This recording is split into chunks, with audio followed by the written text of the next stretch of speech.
अंदर में वैसे धर्म और मत पंथ का कोई स्थान नहीं होगा जो इस विचार के आधार पर चलते हैं कि उनका ही धर्म का जय होना चाहिए, बाकी किसी का जय नहीं होना चाहिए। इस प्रकार के लोगों का भारत में स्थान नहीं है और भारत ऋषि परंपरा के आधार पर चलने वाला देश है। छत्रपति शिवाजी महाराज की धरती है, ये राणा प्रताप की धरती है, ये बाबू वीर कुंवर की धरती है, डॉक्टर राजेंद्र प्रसाद की धरती है। भारत के अंदर में भारत के विरोध और भारत की जो 5000 साल पुरानी संस्कृति है उसको मिटाने का प्रयास बहुत पहले से भी हुआ है, आज तक किसी को सफलता नहीं मिली है। ऐसे दिवा स्वप्न देखने वाले लोगों को भी गजवाए हिंद का सपना हिंदुस्तान में, जब तक हिंदुस्तान के अंदर में भारत माता की जय और हिंदुस्तान की जयकार करने वाले नौजवानों का समूह है, इस प्रकार का विचार भारत के अंदर में बहुत लंबे समय तक यात्रा नहीं कर सकते। जेएनयू में अक्सर नारे लगते हैं, देश के टुकड़े होंगे हजार, आपकी इस पर क्या प्रतिक्रिया? जेएनयू में कुछ लोग ऐसे, जवाहरलाल नेहरू विश्वविद्यालय देश का बहुत प्रतिष्ठित विश्वविद्यालय है और जेएनयू ने इस देश को कई प्रकार की प्रतिभा संपन्न नौजवानों को प्रदान किया है, लेकिन मुट्ठी भर कुछ लोग जो हैं वो जेएनयू की आवाज़ नहीं हो सकते हैं। जवाहरलाल नेहरू विश्वविद्यालय में पढ़ने वाले भारत केंद्रित विचारों का भी एक बड़ा प्रवाह है। ऐसे लोग सिर्फ सस्ती लोकप्रियता के आधार पर, भारत में एक फैशन हो गया, भारत को गाली दो तो अलग अलग प्रकार से उनको तुरंत से मीडिया के अंदर में, समाज के अंदर में तुरंत डिस्कोर्स में लोग शामिल हो जाते हैं।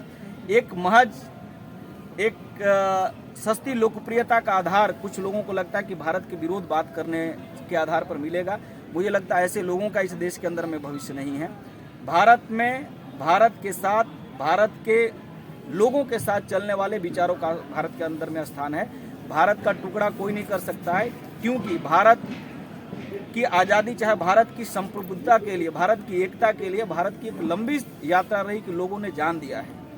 भारत के वंदे मातरम से लेकर भारत की सीमा की सरहद की सुरक्षा में लगे नौजवान इस भारत को संपूर्ण अपनी सामर्थ्य के आधार पर आगे विकसित करने की दिशा में बढ़ने वाले प्रेरणा के आधार पर लोग बढ़ रहे हैं। इसलिए भारत की टुकड़ा, इस प्रकार की जो कुछ लोगों की जो फ्रिंज एलिमेंट की सोच है, ये भारत में साकार नहीं होगा। और उस कैंपस में भी मुट्ठी भर लोग हैं, ऐसा नारा लगाने वाले देश के कोने में 1-2 लोग मिलते हैं। ऐसे लोगों को न देश कभी समर्थन करता है, न ऐसे लोगों के साथ नौजवान कभी आज खड़े नजर आते हैं। लगता है कि विद्यार्थी परिषद जो शैक्षणिक मुद्दे हैं उन पर कम काम कर रहा है और पॉलिटिकल टूल की तरह ज्यादा काम कर रहा है। नहीं, राजनीति में सत्ता पाने का एक कारक बन गया है। देखिए, आपने सत्ता की बात कही, एबीवीपी की यात्रा को आप देखेंगे तो 74 आंदोलन के बाद देश में एक अवसर आया था और सभी लोगों के पास ऑफर आया कि आप जनता पार्टी की सरकार में शामिल हो जाइए। एबीवीपी का इतिहास उठाकर देखेंगे तो हमने उस समय सत्ता को स्वीकार नहीं किया। हमने कहा हम समाज परिवर्तन में भरोसा रखते हैं, सत्ता परिवर्तन में हम भरोसा नहीं रखते हैं, हम व्यवस्था परिवर्तन में भरोसा रखते हैं। इसलिए ये बात बिल्कुल कहीं से सत्य के धरातल पर नहीं टिकती है कि एबीवीपी सत्ता, हाँ, एबीवीपी जो समय और काल परिस्थिति के जो भी प्रश्न आते हैं, सभी प्रश्नों पर एक यूथ ऑर्गेनाइजेशन होने के नाते, छात्र संगठन होने के नाते हमारी सब में भूमिका है। शैक्षणिक परिसरों में आज आपको मालूम होगा कि हमने देश के अधिवेशन के अंदर में देश के सरकार से भी निवेदन किया है कि देश की शिक्षा पद्धति को ठीक से लागू करने के लिए, राष्ट्रीय शिक्षा नीति को लागू करने के लिए व्यापक धनराशि प्रोवाइड कराया जाए और जीडीपी का 2% सिर्फ उच्च शिक्षा और शोध पर एबीवीपी ने कहा है खर्च करने के लिए। और उस दिशा में हम सभी देश के सरकारों को, केंद्र सरकार को और प्रांत सरकारों को भी कन्विंस कर रहे हैं कि शिक्षा में अब रेवड़ी कल्चर से आप बाहर आइए। बहुत दिनों तक हो गया है कल्चर की वोट के आधार पर, वोट पाने के लिए आप अपने खजानों को लुटा रहे हैं, साड़ी से लेकर अलग प्रकार के राजनीतिक रेवड़ी आप बांट रहे हैं। अब शिक्षा केंद्रित राजनीति होनी चाहिए, हमने राष्ट्रीय अधिवेशन के अंदर में कहा है। इसलिए हमारा आग्रह कैंपस है और कैंपस के आधार पर ही देश और राष्ट्र का निर्माण होगा। इसलिए एबीवीपी ने कहा कि प्रादेशिक विश्वविद्यालय हो, खास करके उसमें 90% से ज़्यादा छात्र प्रादेशिक विश्वविद्यालय के अंदर में पढ़ते, लेकिन हालात क्या है, न समय पर परीक्षा है, न समय पर प्रवेश है, न समय पर परिणाम है। यह भयावह स्थिति है। इस पर एबीवीपी लगातार संघर्ष भी कर रही है और हमने हर मंच से, हर फोरम से इस बात को कहा है कि प्रवेश परीक्षा परिणाम के अंदर में जो भारी अनियमितता है उसको सरकारें दूर करें, विश्वविद्यालय प्रशासन दूर करे, राजभवन भी अपनी भूमिका सुनिश्चित करें।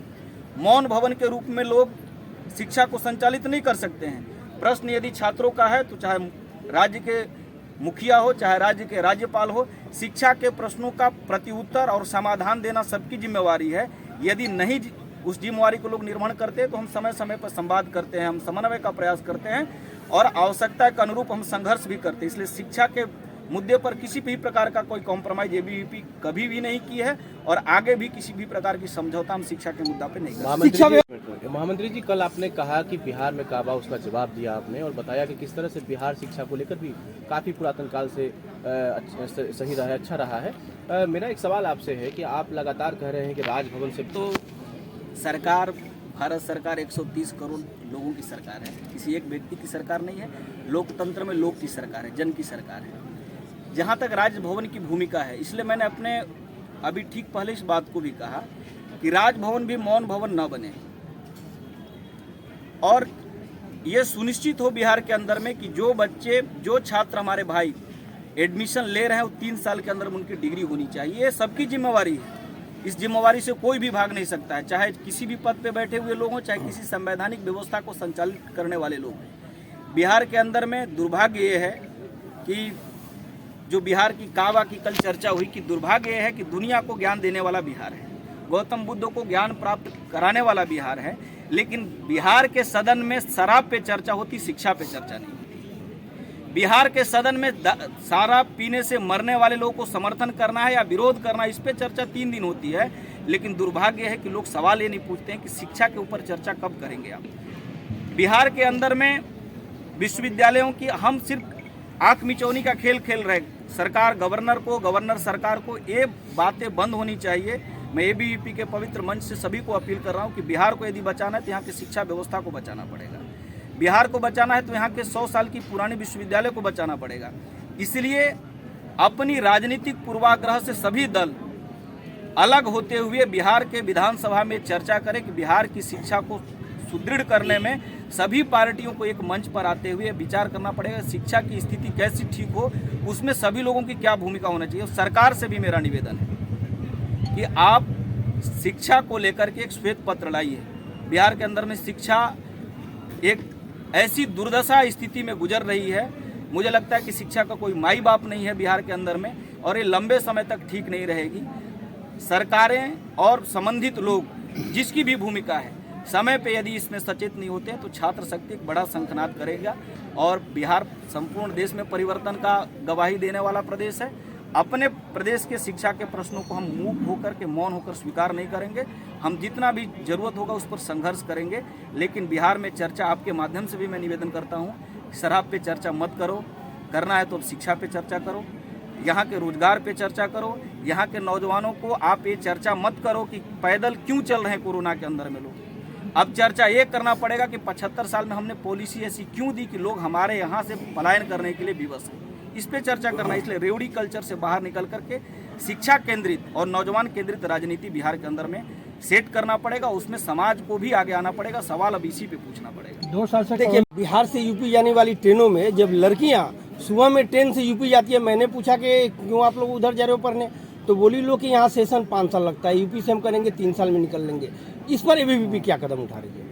एबीवीपी समय समय पे हम सभी विश्वविद्यालय के अंदर में आप सब लोगों के ही माध्यम से आता हुआ कि एबीवीपी का संघर्ष चल रहा है, लेकिन प्रश्न ये है कि यहाँ की शिक्षा व्यवस्था में सुधार क्यों नहीं हो रहा है। कल आईआईटी के डायरेक्टर बता रहे थे कि बिहार के अंदर में आईआईटी और एनआईटी है, इन सभी का इसी बिहार के अंदर में उनका समय ठीक से चल रहा है, लेकिन बिहार के प्रादेशिक विश्वविद्यालय की हालात ऐसे क्यों है। मुझे लगता है कि अभी भी बिहार के सत्ता में बैठे हुए लोगों को यह विचार करना पड़ेगा कि शिक्षा उनके आग्रह और उनकी प्राथमिकता का बिंदु जब तक नहीं होगा, हम चर्चा करते रहेंगे, हम संघर्ष करते रहेंगे। सत्ता में बैठे हुए लोगों को ये तय करना पड़ेगा कि बिहार को पलायन से रोकना है। बिहार की प्रतिभा जो पलायन कर रही है, पुणे के अंदर में, बेंगलोर के अंदर में, जो यहाँ पढ़ने के लिए बड़ी संख्या में स्टूडेंट जा रहे हैं और अच्छी खासी फी दे करके बाहर पढ़ाई कर रहे हैं, उस विश्वास को जनमत के आधार पर बहाल करने के लिए सरकारों को प्रयास करना पड़ेगा। सरकारें भाग नहीं सकती है शिक्षा के मुद्दे से, इसलिए बिहार के अंदर आपने जो बहनों के बारे में बताया, बिहार सरकार सुनिश्चित करे, बिहार का समाज सरकार को दंडित करने के लिए सुनिश्चित करे कि यदि आने वाला समय में शिक्षा की व्यवस्था सुदृढ़ नहीं होती है तो सरकारों को भी अपने स्थान पर रहने का अधिकार न हो। समाज को भी दंड विधान के रूप में आगे आना पड़ेगा और अब बिहार को यह सुनिश्चित करना पड़ेगा कि बिहार की राजनीति शिक्षा केंद्रित राजनीति होगी। ये हर जब जन समाज के बीच में ये बातें आएगी तो मुझे लगता है जब समाज ये तय करेगा कि शिक्षा पे बात होनी चाहिए तो सरकारें घुटना पर आकर के शिक्षा को ठीक करने की दिशा में पहल करेंगी। क्या इसको इसके कहा जा लिए सकता है कि विद्यार्थी इस परिषद का क्या संस्था को रणनीति होगा? किसी भी नियम कानून को अमली जामा पहनाए जाने के लिए संस्था के साथ कि सत्ता जन कल्याण के लिए है। भारत की संविधान लोक कल्याण की कामना करती है और लोक कल्याण में हम सब लोग को मालूम है कि लोक कल्याण की जो भावना है वो शिक्षा से ही प्राप्त हो सकती है। इसलिए अमली जामा पहनाने की बात से इतर मुझे लगता है कि अभी सभी सरकारों को और सभी पॉलिटिकल पार्टियों को बिहार के शिक्षा पर मंथन करना चाहिए। ज्ञान भवन के अंदर में लोग आए, मंथन करें कि हमारी भूमिका शिक्षा के अंदर में क्या है। मंथन के बाद एक दिशा तय हो। बिहार की सभी समस्याओं का समाधान मुझे लगता है कि गुणवत्ता युक्त शिक्षा, समय पर प्रवेश, समय पर परीक्षा, समय पर परिणाम मिलेगा तो बिहार की प्रतिभा इतनी मजबूत है कि किसी को साथ लेने की जरूरत नहीं है। उसको आप एक सिस्टम दे दीजिए। हम अपनी प्रतिभाओं के आधार पर दुनिया में लोहा मनवाए हैं, इसलिए बिहार को एक सिस्टम मिल जाए। बिहार के अंदर में सभी प्रश्नों का उत्तर हम खुद ढूंढ लेंगे। इतनी बिहार के अंदर में सामर्थ्य, इतनी क्षमता है बिहार के अंदर। मंत्री जी, जयप्रकाश विश्वविद्यालय की स्थिति जग जाहिर है, बहुत ही खराब की बात कर रहे हैं, शैक्षणिक सुदृढ़ीकरण की बात कर रहे हैं और हमने ये बात स्पष्ट रूप से कहा है कि बिहार विश्वविद्यालय के अंदर में जो भी वर्क फोर्स है, वीसी, प्रो वीसी, गया के अंदर में वीसी की भ्रष्टाचार को लेकर के आंदोलन हुआ, अलग अलग प्रकार का आंदोलन हुआ।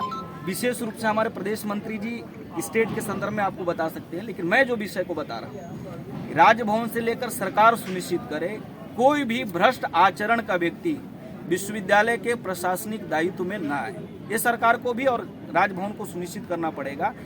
भ्रष्टाचार किसी भी स्वरूप में स्वीकार नहीं होगा, चाहे समाज में हो, चाहे छात्र जगत में हो, चाहे सभी प्रकार के आपके कार्यक्रम के मंच में भी वो लोग उपस्थित हैं। 4 इससे सीटेड क्या लोग संदेश हैं। जाएगा? बताइए। 4 सीटेड हैं जो मंच साझा मंच किए। पे हैं आप, तो इससे क्या संदेश जाएगा? विद्यार्थी परिषद क्या संदेश देना चाहता है ऐसे लोगों को मंच पे लगा? इनके संदर्भ में है। मैं तो कल शाम को अधिवेशन को ज्वाइन किया हूँ। उन्होंने बिहार के बारे में अच्छा कामना किया। आपका ऐसा कोई प्रश्न है तो उस पर हम लोग लोकल यूनिट से एक बार बात करेंगे। बात करिए।